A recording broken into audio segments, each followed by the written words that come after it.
राज्यात लाडकी बहीण योजना लागू होणार, मुलींना उच्च शिक्षण मोफत मिळणार। आज राज्याच्या बजेटमध्ये मोठ्या घोषणांचा पाऊस।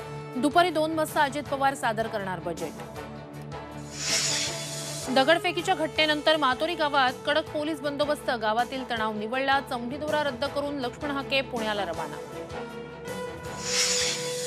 जगद्गुरू संत तुकाराम महाराजांच्या पालखीचा प्रस्थान सोहळा सकाळी 9 ते 11 वाजेपर्यंत तुकोबांच्या पादुकांची महापूजा इनामदार वाडा या ठिकाणी पार पडणार। राजधानी दिल्लीत मुसळधार पावसामुळे हाहाकार, अनेक भागात साचलं पाणी, रस्ते जलमय। मुसळधार पावसामुळे विमान सेवेला फटका, अनेक विमान उड्डाणं उशिरानं।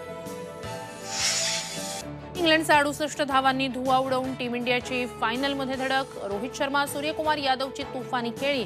अक्षर कुलदीपच्या फिरकीसमोर इंग्लंडचे खेळाडू घायाळ।